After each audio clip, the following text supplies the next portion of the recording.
Bonjour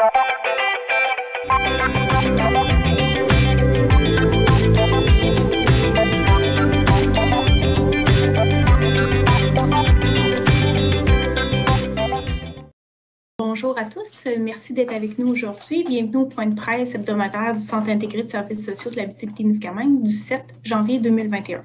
Mon nom est Sarah Charbonneau. Je précise que l'objectif de l'activité est de faire d'abord un retour sur les mesures annoncées hier par le premier ministre et de dresser un état de situation épidémiologique pour l'Abitibi-Témiscamingue. Trois porte-paroles seront avec nous aujourd'hui. Donc, tout d'abord, Mme Caroline Roy, PDG du Centre intégré de services sociaux de l'Abitibi-Témiscamingue, suivie de Dr Lise Landry, directrice de santé publique, et de Dr Omobola Sobanjo, médecin spécialiste en santé publique. Avant de débuter, je vous demande, s'il vous plaît, de conserver vos micros fermés tout au long de l'allocution. Puis, par la suite, les porte-paroles s'adresseront à vous à la suite de ces présentations et vous pourrez adresser vos questions soit de vive voix ou via la zone de clavardage. Alors, Madame Roy, je vous laisse la parole.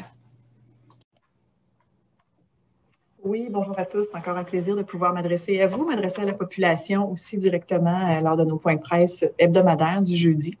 D'abord, je vous souhaite, puis je nous souhaite comme population régionale, là, une meilleure année 2021 pour la plupart. Donc, l'année 2020 a été particulièrement difficile, éprouvante là, à différents égards.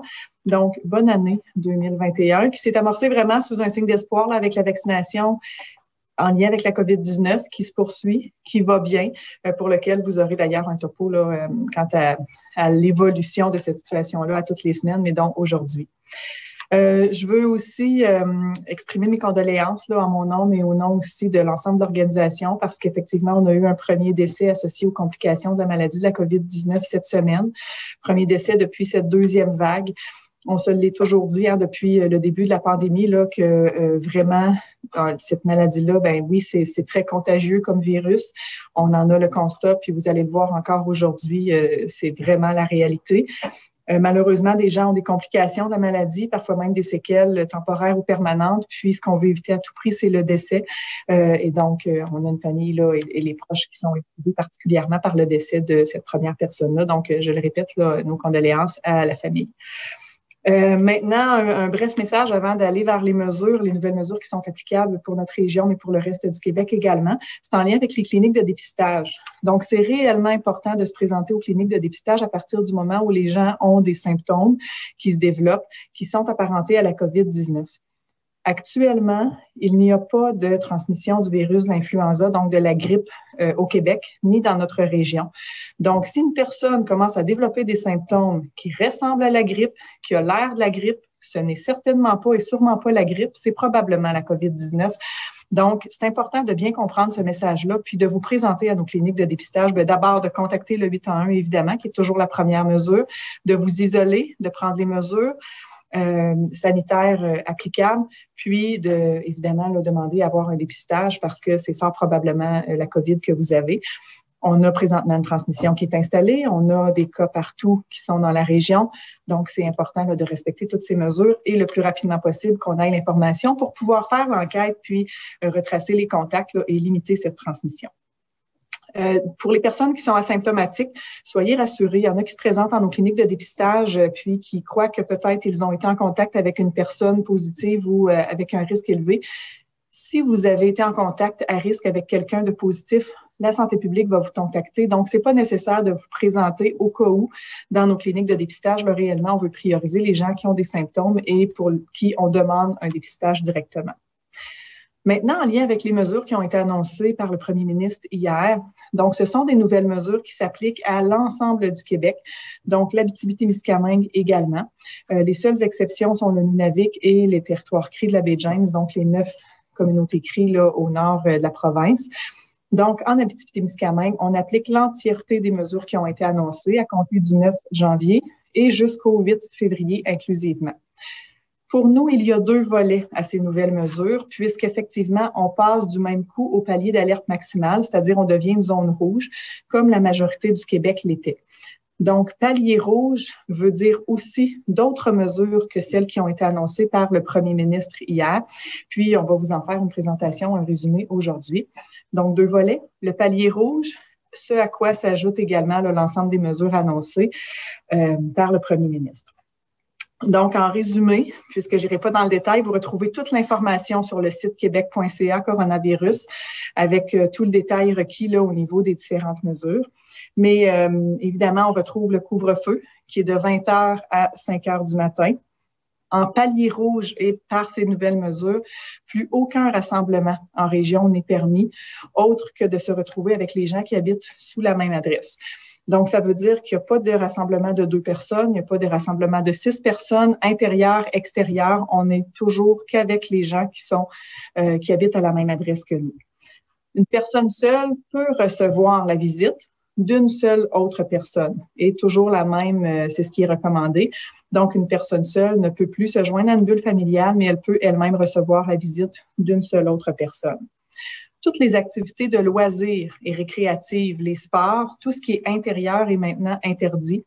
Il y a une seule exception, c'est en lien avec les cours d'éducation physique et quelques exceptions au niveau des athlètes.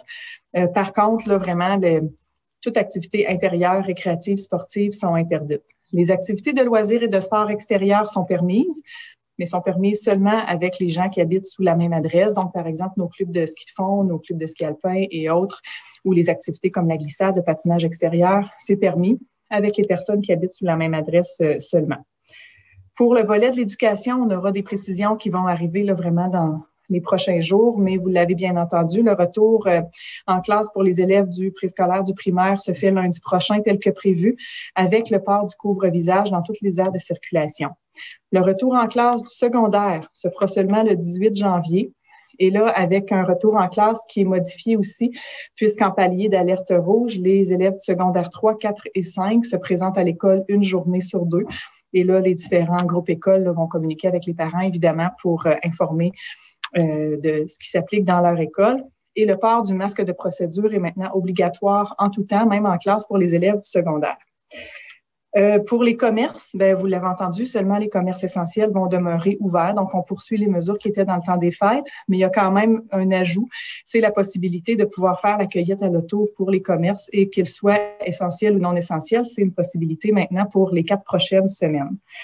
Tous les commerces qui sont ouverts devront fermer au plus tard à 19h30 pour respecter le couvre-feu. Mais il y a une exception pour les pharmacies, les stations-service, là, de par l'obligation de pouvoir rendre les services en tout temps. Donc, eux maintiennent leur heure d'ouverture telle qu'elles le sont actuellement. Les restaurants, malheureusement, fermeture des salles à manger. Par contre, tout ce qui est commande à l'auto, livraison, mais pour emporter est possible. Puis même au-delà ou pendant les heures de couvre-feu, là, les restaurants vont pouvoir continuer à faire de la livraison. Donc, ça maintient une certaine activité économique de ce côté-là aussi. Puis, maintien du télétravail obligatoire pour tout le personnel de bureau tel qu'il est en place depuis le 17 décembre. Donc, vous le voyez, c'est des mesures quand même importantes. Ça demande un effort collectif de l'ensemble de la population.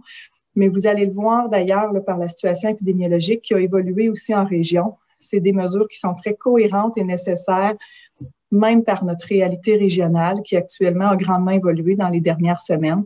Donc, je demande vraiment à la population, là, puis la santé publique fait de même évidemment, de respecter les différentes mesures. Actuellement, c'est notre dernier droit, c'est notre dernier bout de chemin qu'on doit faire collectivement avec un effort plus important ensemble, pour s'assurer de garder en santé nous-mêmes et les gens qui nous sont proches, préserver notre réseau de la santé, puis s'en sortir finalement de cette pandémie-là avec une situation qui aura été relativement avantageuse, je le dirais comme ça, par rapport au reste de la province.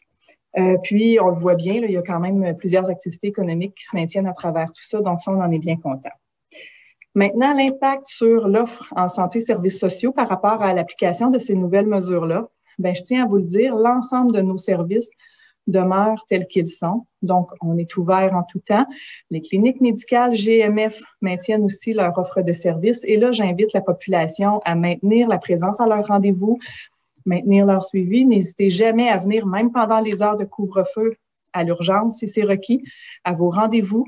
Même les personnes plus âgées de 65 ans et plus, de 70 ans et plus. Oui, c'est vrai qu'on vous demande le plus possible de demeurer à la maison, mais présentez-vous à vos rendez-vous. C'est très sécuritaire et on s'attend à vous accueillir.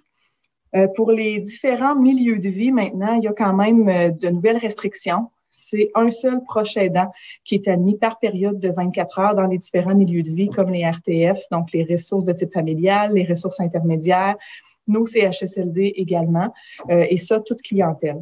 Donc, vraiment, un seul proche aidant maintenant par 24 heures et la personne va pouvoir désigner que 2 proches aidants là, pendant l'entièreté d'un séjour hospitalier, par exemple. Donc, on a une plus grande limitation de ce côté-là. Comme dans le temps des fêtes, toutes les sorties des différents milieux de vie sont interdites, mis à part pour prendre une marche, par exemple, pour les résidences privées pour aînés, même sur les territoires de nos CHSLD ou autres lieux, ou activités essentielles de sortie pour avoir accès à des services, par exemple. Pour nos hôpitaux, c'est le même principe. Un seul proche aidant qui pourra être là par période de 24 heures pour les gens qui sont hospitalisés. Un maximum de 2 proches aidants aussi qui pourront être identifiés pour l'ensemble du séjour hospitalier. Et il n'y a plus maintenant la possibilité d'avoir un deuxième accompagnateur à la naissance ou tout de suite après l'accouchement. Donc, la maman qui accouche avec son bébé et un seul autre accompagnateur là, qui pourra être identifié par la personne. Donc, c'est vraiment, en bref résumé, l'information là, qui confirme l'application de ces différentes mesures-là. Je le répète, à partir du 9 janvier et ce jusqu'au 8 février. Donc, je suis disponible également pour répondre à des questions s'il y en a. Je vous remercie. Merci beaucoup, Mme Roy. J'invite maintenant Dr. Lise Landry à prendre la parole. Oui, bon après-midi tout le monde. Merci d'être là. Je vous souhaite également une bonne année 2021 en espérant de laisser la COVID derrière nous. Tout à l'heure, Dr. Soubanjo vous parlera de la situation épidémiologique. Elle n'est pas jojo. On est vraiment dans le rouge, c'est le cas de le dire. Moi, je vais vous parler plutôt d'une note positive sur la vaccination. La vaccination va bon train. Écoutez, vous allez voir sur le site québec.ca, on mentionne 830 doses, mais au moment où je vous parle, d'ici la fin de la journée, il y aura 1275 doses administrées. Actuellement, au niveau des CHSLD, très bonne couverture vaccinale de la part des résidents. Puis 136 sur 175 résidents, donc 78 de couverture vaccinale. Aujourd'hui, à Amos, 99 résidents sur 111 vaccinés, donc couverture de 89 Val-d'Or, 90 sur 104, couverture de 86,5 Et avec le reste des doses, naturellement, il y a eu 36 employés vaccinés à Amos et une quinzaine à Val-d'Or. Ce qui fait donc, globalement, pour les CHSLD qu'on a vacciné, 83 de couverture vaccinale, c'est excellent. Et la semaine prochaine, nous recevrons les doses pour couvrir les autres CHSLD de Abitibi-Ouest ainsi que le Témiscamingue. Et les doses que nous recevrons de Moderna vont couvrir également l'ensemble des employés qui travaillent dans ces CHSLD-là pour le reste de la couverture comme telle. Parce qu'actuellement, on avait eu des doses uniquement pour les résidents, mais la semaine prochaine, ça devrait être confirmé pour les autres CHSLD et l'ensemble des employés de tous les CHSLD de la région. Et aussi, nous avons, avec les vaccins Pfizer, au moins 660 travailleurs de la santé qui sont faits vacciner. Là-dedans, c'est des employés du CHSLD de Rouen, employés du CHRN, il y a des médecins, il y a également des travailleurs au niveau des RPA, des RI. Et de façon aussi parallèle, nous avons commencé à vacciner les résidents qui vivent en résidence personnes âgées, parce qu'on sait que c'est une clientèle aussi vulnérable qui se retrouve beaucoup au niveau du Québec dans nos lits d'hospitalisation. Fait que, somme toute, la campagne va très bien. Dans le fond, on est prêt à recevoir plus de vaccins et à vacciner plus de monde.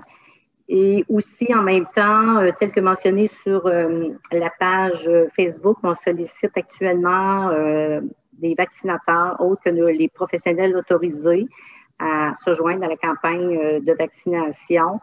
Puis, je tiens à les remercier chaleureusement de leur réponse. Actuellement, ça va bon train. Et on leur demande de continuer de faire part de leur intérêt via je contribue covid19.gouv.qc.ca. Et d'une part, compte tenu que la circulation de l'influenza, du virus, n'est pas présente au Québec. Nous cessons, le ministère, suite à l'avis du Comité d'immunisation Québec, a décidé de cesser la campagne de vaccination contre l'influenza. Qui va prendre fin demain, le 8 janvier. Donc, pour mieux se concentrer sur la campagne COVID, parce qu'il n'y a pas de virus qui circule. Et nous avons déjà administré quand même 26 000 doses de vaccins contre l'influenza dans la région actuellement, ce qui est excellent. Ça ferait le topo pour la vaccination. Puis à chaque semaine, nous ferons le topo sur vaccination COVID. Je vous remercie. Si vous avez des questions, je peux y répondre. Merci, Dr. Landry. Maintenant, j'invite Dr. Omobola Sobanjo à prendre la parole pour compléter l'information. Bonjour, bonjour. Merci pour l'opportunité. Et oui, je vais joindre mes collègues pour vous souhaiter une bonne année. Même si ici en Abitibi-Témiscamingue, on a débuté l'année avec une hausse dans le cas une hausse dans la transmission de COVID au sein de notre région. Dans les dernières 24 heures, nous avons eu 27 nouveaux cas. Il se peut que vous allez voir sur le site ministériel qu'il y a un chiffre un peu plus bas, je pense que c'est 22 cas, mais nous avons actuellement réellement eu 27 cas. Mais hier, nous avons eu le système était un peu lent, donc ça fait en sorte qu'il y a des saisies qui n'ont pas été enregistrées avant 16 heures. Donc, avec les 27 cas d'hier, ça nous amène à 280 cas depuis le début de deuxième vague en Abitibi-Témiscamingue.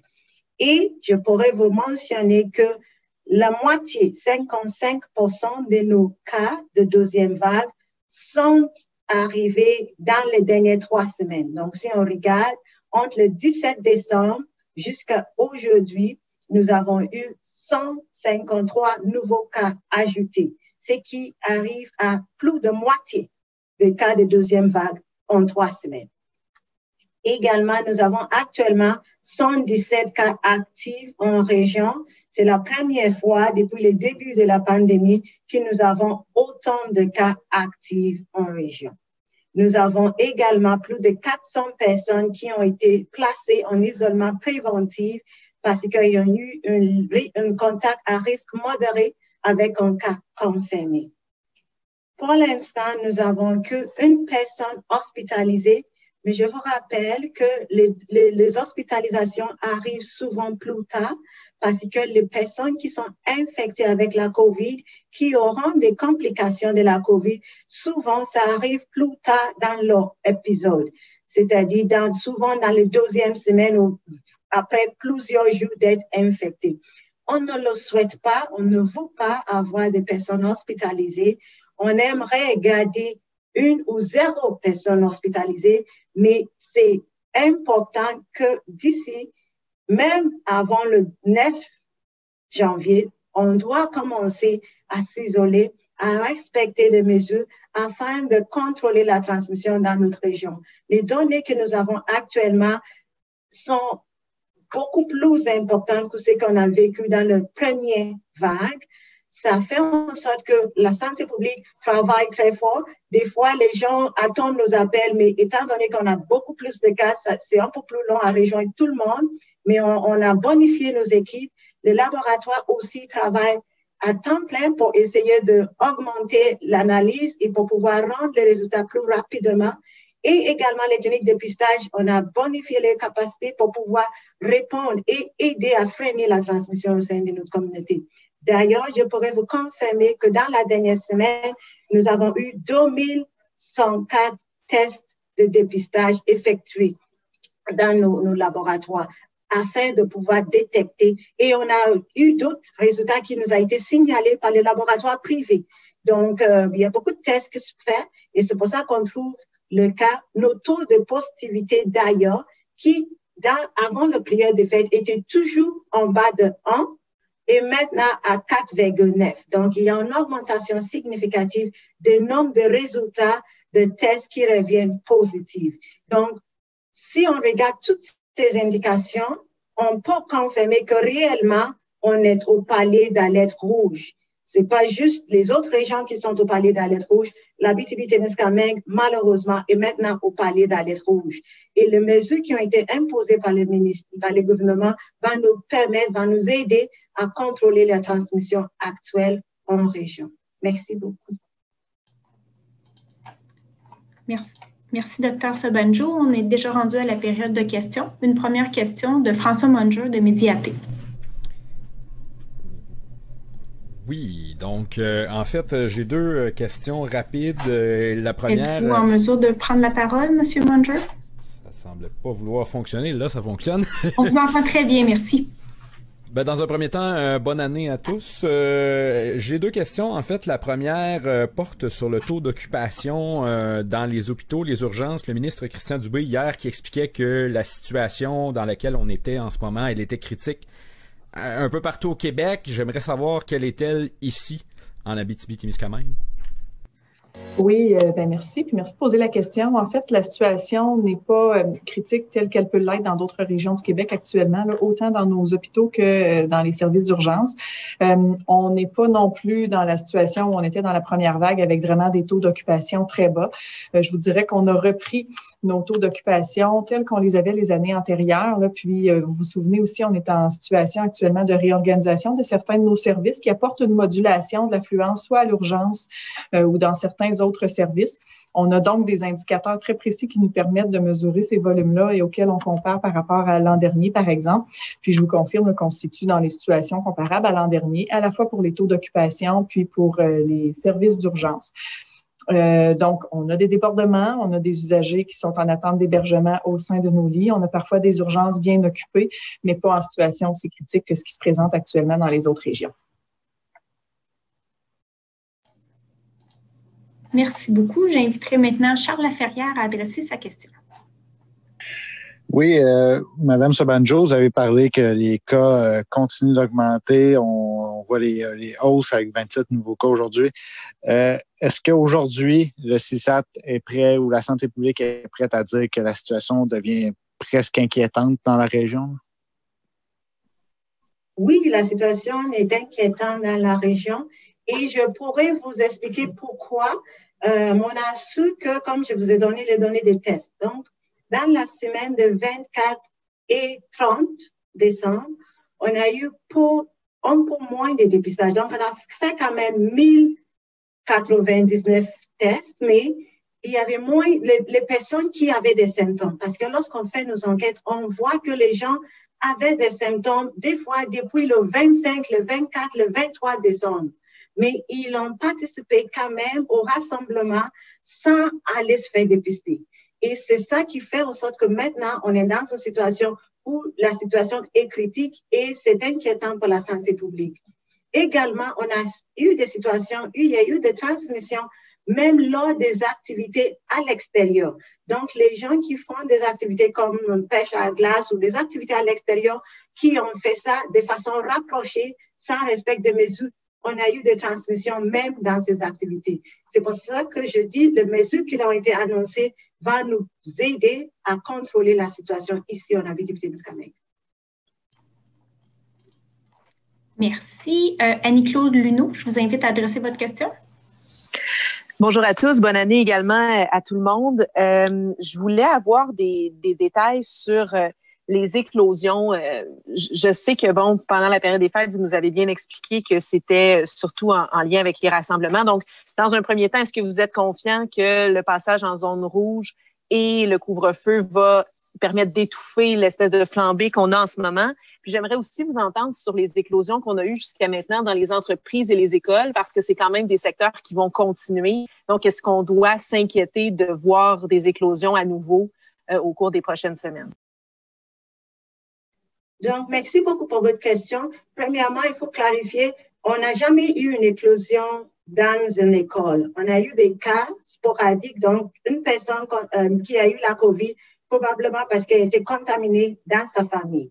Donc, on n'a pas nécessairement eu une éclosion ou plusieurs cas qui ont été, pour lesquels la transmission a eu lieu dans une école. Toutefois, c'est important maintenant, nous, dans nos données, la proportion des cas entre l'âge de 0 à 19 ans, c'est entre 20%. Donc, on espère, en étant, parce que je vous ai aussi mentionné qu'il y a beaucoup de personnes, près de 400 personnes qui sont en isolement préventif. Donc, ces personnes-là, c'est sûr que si les écoles reprennent, ils ne peuvent pas y aller tant qu'ils n'ont pas complété leur isolement. Ça va être important parce qu'actuellement, on a des éclosions. C'est sûr que c'est commencé, la hausse est partie par des rassemblements qui ont eu lieu. On continue à avoir des familles. Donc, des fois, on a tous les membres de même adresse qui reviennent positifs. Donc, on continue à avoir des familles, des grappes comme ça dans nos cas, mais on a plusieurs milieux de travail pour lesquels il y a plus d'un cas qui a travaillé dans les derniers 14 jours, qui fait en sorte qu'on a des endroits où on surveille. Ce n'est pas encore inquiétant parce qu'on peut voir que l'explication pour plusieurs était hors du travail, mais il y a quand même des milieux où il y a une transition au sein du travail. Donc, nos équipes travaillent fortement pour soutenir ces milieux, pour prévenir des transmissions. Le télétravail également va aider et la fermeture de plusieurs commerces et types des entreprises qui ne sont pas considérés essentiels. C'est malheureux pour l'économie, mais ça va permettre de contrôler et de sauver et préserver la santé de notre population. Merci beaucoup. Une autre question de Radio-Canada, cette fois-ci de M. Jean-Marc Belzile.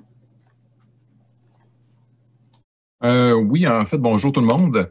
Je voulais savoir, en fait, en lien avec la conférence de presse qui a eu lieu hier, justement, on a bien compris qu'il y avait cette règle du 80-20, en fait, que 20% de la population de 65 ans et plus qui a le COVID, qui représente 80% des hospitalisations. Donc, je voulais voir dans la région, au niveau des cas, je pense que je viens de vous entendre pour les cas de 0 à 19 ans, Dr. Sabanjo. Pour les 65 ans et plus, est-ce que les chiffres dans la région ressemblent à ce qu'on voit dans la province, un 20% des cas en ce moment? Pour l'instant, et on espère que ça ne va pas changer. Pour l'instant, plus de 70 ans, on n'a que 3% de nos cas, surtout dans les dernières 3 semaines. Et même avant, c'est peu. Et pour ceux qui sont entre 60 et 69 ans, c'est 7%. Mais plus tôt dans la semaine, il y avait une proportion plus grande de jeunes personnes, mais maintenant, on voit que ça commence à toucher tout groupe d'âge. Donc, on espère que ça ne va pas augmenter dans ce groupe d'âge. Mais actuellement, heureusement, on n'a qu'une hospitalisation en cours.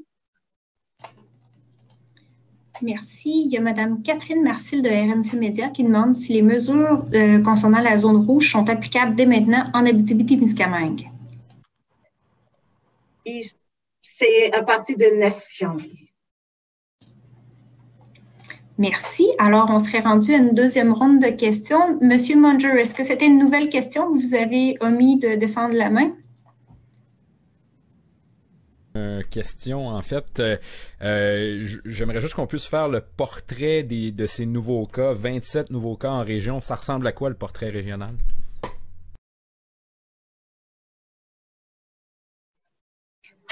Donc, nous avons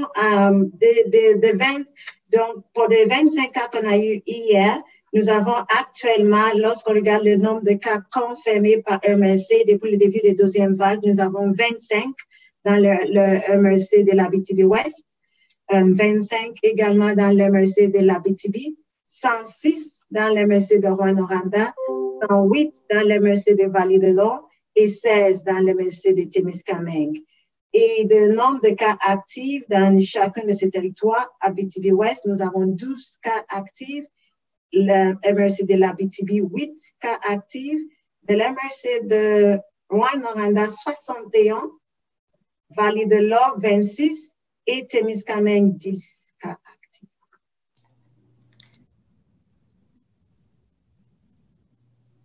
Donc, comme je mentionnais, on a bonifié, on continue à ajouter de nouvelles personnes dans nos équipes parce qu'on constate qu'il y en a plusieurs. Donc, pour plusieurs de nos cas, lorsqu'on les appelle, par exemple, je vous ai mentionné qu'il y en a que depuis le 24, 25, 26, il était symptomatique. Donc, ces personnes ont passé près d'une semaine symptomatiques et allant à leurs activités quotidiennes. Ce qui fait en sorte qu'ils ont rencontré plusieurs personnes. Donc, pour une personne, souvent, on a 10, 15, 20 contacts. Et il y en a qui ont beaucoup plus de contacts que ça. Donc, ça nécessite beaucoup de travail et des appels téléphoniques pour les s'appeler, mais aussi pour valider s'ils ont des symptômes. On peut envoyer ça par courriel, mais on veut valider s'ils ont des symptômes et on veut les encourager d'aller se faire dépister si c'est le cas. Merci. On a une prochaine question de M. Rémi Saint-Arnaud. Rémi Saint-Amand. Oh, désolé. C'est pas grave, c'est pas grave. Bonjour tout le monde. J'ai 2 questions. Vous le savez, l'Abitibi-Témiscamingue, c'est une région qui est quand même assez grande. Il y a beaucoup de personnes qui doivent faire de la route pour aller travailler. Si je prends par exemple ceux qui partent de Lassar pour aller travailler à Rouyn-Noranda, c'est un bon 1 heure de route. Québec, de son côté, demande aux commerces là, qui pourront continuer de fonctionner pendant le confinement de fermer à 19h30 pour que tout le monde soit rentré à 20h. En Abitibi-Témiscamingue, pour ceux qui ont un bon 1 heure de route à faire, comment ça va fonctionner? Est-ce qu'ils vont pouvoir être sur la route après le 20h pour revenir à la maison?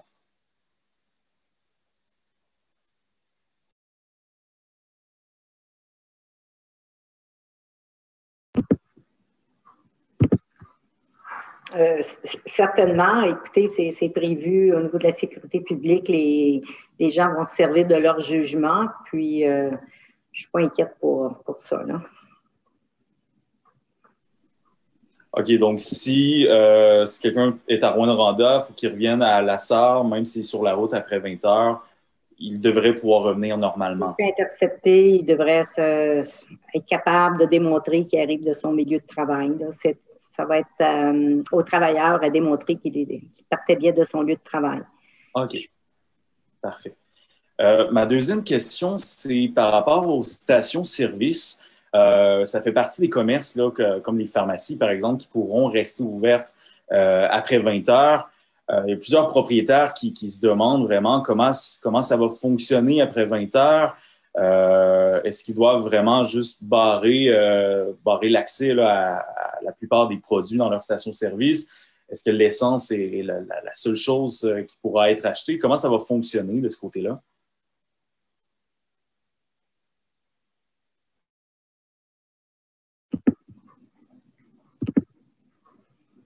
Vas-y, Bola, c'est une très bonne question, mais je présume que ça va être expliqué sur le site. Oui, il y a des informations qui sont déjà disponibles. Il y a d'autres qui ont été diffusées pendant pour les mesures de période des fêtes, pour les commerces qui doivent contrôler leurs biens essentiels. Donc, il y aura des consignes qui vont arriver. Tout est en train de s'attacher. D'ailleurs, la question que vous avez posée pour quelqu'un qui travaille et qui doit être à l'extérieur après 21 heures, il est précisé sur le site web que la personne peut être exclue. Il y a des exceptions pour les personnes pour le travail. Donc, toutes ces informations vont arriver au cours des prochains jours. Parfait. Merci beaucoup. Merci. Monsieur Charles Laferrière, une seconde question. Oui, au cours de la soirée d'hier, je lisais un article dans la revue L'Actualité qui disait que les régions comme la nôtre, les santé publiques disaient peut-être pas imposer du mur à mur. Je vois qu'avec maintenant avec la situation qui change en région, je suppose que la santé publique régionale va probablement changer peut-être son fusil d'épaule et approuve peut-être maintenant le mur à mur. Mais est-ce que vous êtes toujours d'accord avec l'imposition de mesures comme le couvre-feu mur à mur partout en région? En province, je veux dire. Oui, je pense que, comme le Dr. Sobanjo l'a expliqué tout à l'heure, ce couvre-feu va nous aider à contrôler la propagation du virus parce que, comme vous le savez, ça s'est propagé beaucoup lors de rassemblements durant la période des fêtes. Donc, le but de ce couvre-feu-là est d'éviter des rassemblements dans les maisons privées. Alors, c'est pour ça que, oui, nous sommes en accord compte tenu de la situation épidémiologique actuelle. Merci, Dr. Landry. Maintenant, Annie-Claude Luneau. Est-ce que vous aviez une seconde question? Oui, absolument, toujours. je ferai du pouce sur ce que Charles disait. À la lumière de la situation, je sais qu'avant les fêtes, il y a eu beaucoup de critiques sur pourquoi est-ce qu'on tombe au orange, puis même vous avez dit, on sait, à mots couverts, vous nous avez expliqué que vous étiez même battu pour pas que ce soit rouge partout. avec le recul, est-ce que vous regrettez le temps des fêtes qu'on a eu? Est-ce qu'on aurait dû faire les choses différemment? On ne le regrette pas, mais ça nous a montré que de mesures mieux à mieux ont leur nécessité, ont leurs utilités. Parce qu'on a donné l'occasion pour la population d'avoir l'opportunité de voir leurs proches. Et on ne le regrette pas parce que les économies qui ont eu pendant cette période, on ne le regrette pas. Mais on sait que maintenant est le moment de se forcer de contrôler la transmission. Merci beaucoup. Monsieur Jean-Marc Belzile a également une seconde question. Oui, bonjour, pardon. Oui, en fait, ma question était concernant l'influenza. En fait, je suis intrigué, on a entendu ça, vous l'avez dit à 2 reprises, on a entendu hier aussi que l'influenza n'est pas présente, ce qui est un phénomène assez rare, je pense, en fait, comme c'est là souvent chaque année. Comment vous expliquez qu'il n'y a pas d'influenza en ce moment? Bien, écoutez, on sait que l'influenza se transmet moins facilement que la COVID avec toutes les mesures, c'est une hypothèse, là, peut-être que le Dr. Sobanjo pourrait compléter, étant donné tout le respect, les consignes sanitaires, le port du masque, la distanciation physique, le lavage des mains, ça fait en sorte que le virus a moins d'emprise. Hein. Tous ces virus-là aiment les contacts humains, alors comme il y a moins de contacts humains, il y a eu moins de transmission, comme on a eu moins d'éclosions de gastro-entérite dans nos CHSLD, de toutes sortes d'éclosions, les consignes sanitaires font en sorte que ça a évité la circulation de d'autres virus. C'est une explication que je pourrais vous donner. Puis ça avait été observé également dans l'hémisphère sud. Vous savez, l'influenza arrive avant dans Australie, Nouvelle-Zélande, avant d'arriver à nous, là, parce qu'ils ont leur hiver 6 mois avant nous. Puis ils avaient eu exactement la même observation. Je ne sais pas si, Dr. Sobanjo, vous avez d'autres hypothèses? Oui, effectivement, les mesures contre la COVID aident à prévenir aussi la transmission de l'influenza et on sait que souvent aussi, lorsqu'il y a un virus qui est plus prépondérant, il va faire en sorte que les autres virus circulent moins. D'ailleurs, ce n'est pas juste l'influenza, il y a d'autres virus respiratoires aussi qu'on constate moins. Et même le gastro-entérite est moins fréquent pendant cette période aussi. Merci beaucoup. Monsieur Vachon, aviez-vous une deuxième question? Vous avez omis de baisser la main? Non. Alors, Madame Annie-Claude Luneau, vous avez une autre question? J'en ai toujours. Voulais-tu y aller, Jean-François? Oui, si possible. J'avais oublié de démuter mon micro. Oui, fait que on peut expliquer là, que la transmission s'est passée généralement à cause des rassemblements des temps des fêtes. Puis si on fait le calcul un peu, là, c'est l'arrivée des gens de l'extérieur qui ont pu amener cette transmission qui est plus exponentielle présentement en région? Oui et non. Donc, il y a des personnes qui arrivent de l'extérieur, mais il y a le fait que les gens ont participé aux activités sans aucun respect pour des mesures. Donc, je vous donne un exemple. Les personnes qui ont participé au rassemblement ayant des symptômes. Quelqu'un qui a des symptômes, on a toujours dit que la personne devrait s'isoler et ne devrait pas participer au rassemblement. Les gens ont eu des rassemblements sans respect de distanciation physique entre les participants. Donc, ils sont partis aussi voir plusieurs personnes. On a quand même des rassemblements qui rassemblaient plus de 6 personnes. Donc, il y a plusieurs facteurs qui contribuent à ce qu'on voit aujourd'hui. Puis en complémentaire, là, j'en conclus aussi que quand on parle là, des milieux de sport, etc., qui vont être maintenus, là, les huskies et ces choses-là vont maintenir les mêmes choses qui avaient été mises en place là, avec le protocole qui a été mis en place avec la direction de la santé publique là, au niveau provincial. Ils vont pouvoir continuer leur entraînement, etc., là, aussi, là, à ce niveau-là. Exactement. Ils vont pouvoir respecter des mesures convenant avec la santé publique nationale, mais en considérant qu'ils sont maintenant dans le zone rouge. Merci beaucoup. Alors, Annie-Claude Luneau, je vous laisserai la parole. Oui, j'avais une question par rapport à quelque chose qui a été mentionné dans le point de presse hier. Monsieur Dubé, le ministre de la Santé, disait qu'une des raisons pourquoi on mettait les mesures à l'ensemble du Québec, c'était pour permettre aux zones les moins touchées d'éventuellement prêter moins fort dans les zones les plus touchées. Donc, je voulais voir si déjà vous avez eu des demandes à ce sujet-là et est-ce que c'est possible que certains de nos professionnels aient prêté main forte dans des zones plus à risque ou même éventuellement qu'on reçoive des gens hospitalisés si la situation des hospitalisations demeure la même chez nous. Heureusement, pour nous, en Abitibi-Témiscamingue, étant donné qu'on était épargnés jusqu'à date, on n'a pas de on n'a pas de pression encore sur notre réseau en lien avec la COVID. Toutefois, nous avons d'autres enjeux qui font en sorte que nous, on n'a pas de ressources à prêter maintenant parce que au sein de nos organisations, on a un manque de main-d'œuvre qui a fait en sorte qu'on a dû délaisser ou réorganiser nos services. Donc, pour l'instant, on ne pourrait pas porter main forte. Toutefois, avant, l'équipe de santé publique qui fait des enquêtes et des traçages de contacts prêter main forte à d'autres régions. Donc, nos enquêteurs étaient en support des autres régions. Mais pour l'instant, on ne peut plus faire ça.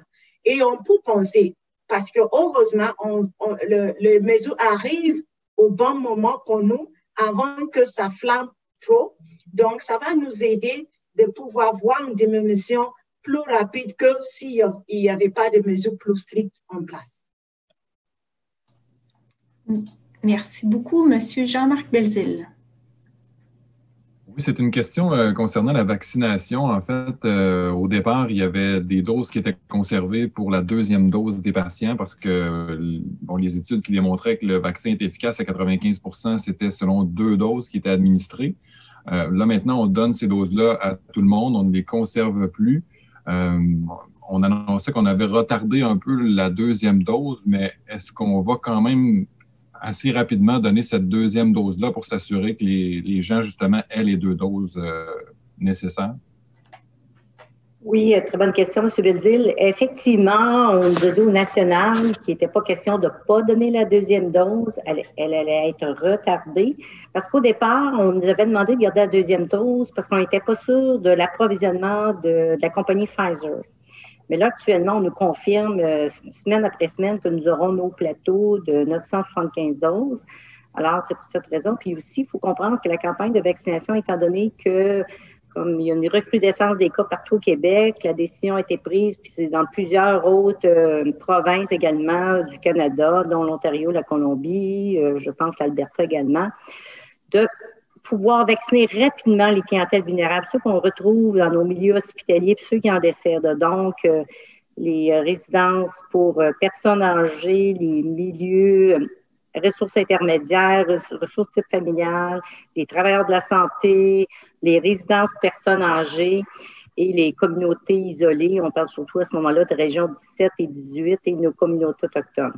Fait que c'est pour cette raison, c'était pour permettre de vacciner le plus rapidement possible parce qu'on sait que 14 jours après la première dose, c'est 92,5% d'efficacité.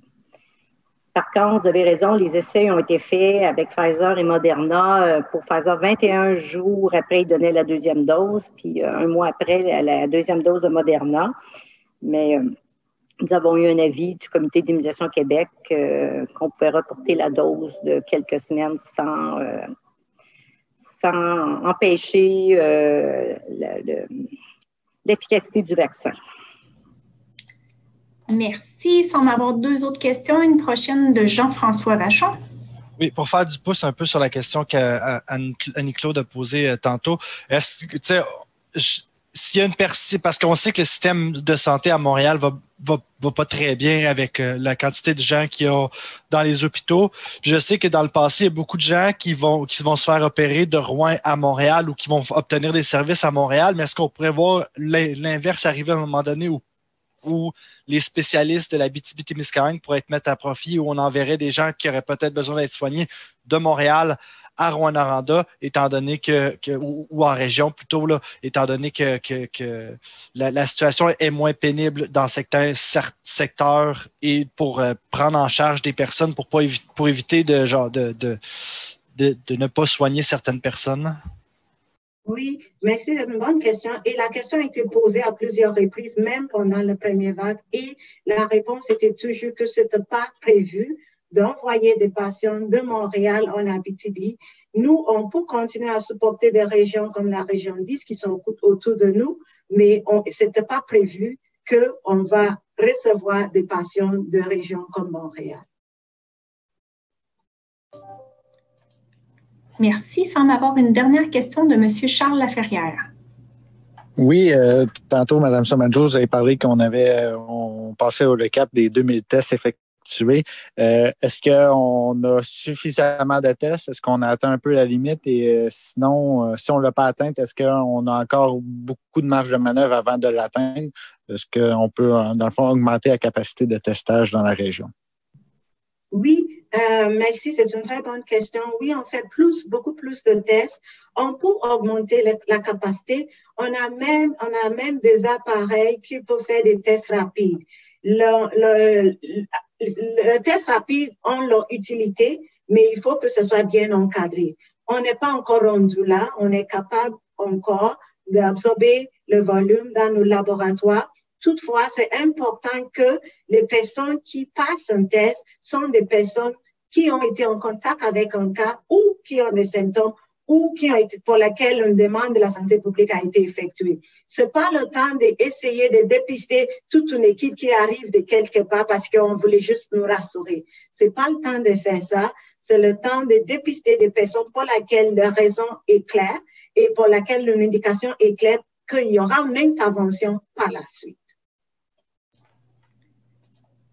Merci. Il ne semble plus y avoir de questions.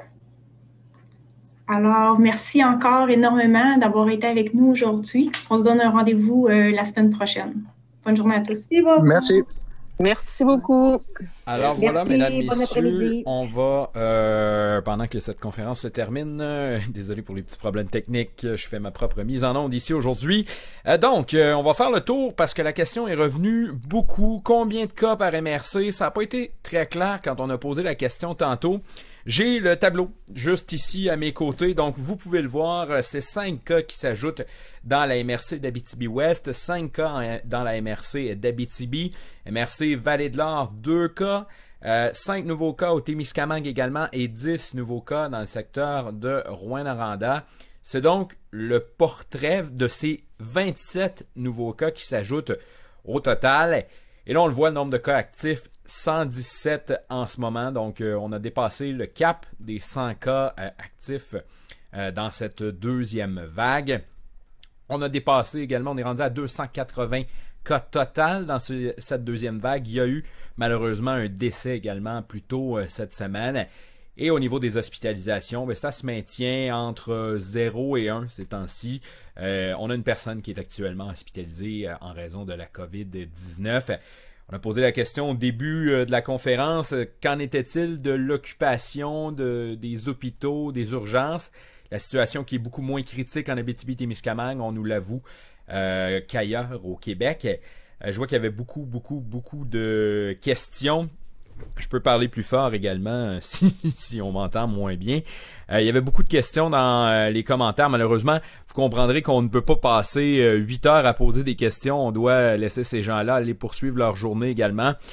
Mais on tente de vous apporter donc ces réponses-là quand vous avez des questions. Donc n'hésitez pas à nous joindre soit via l'application Médiaté Plus ou encore notre courriel nouvelle@médiaté.ca. Et vous le voyez, le portrait donc de ces nouveaux cas qui se sont ajoutés aujourd'hui.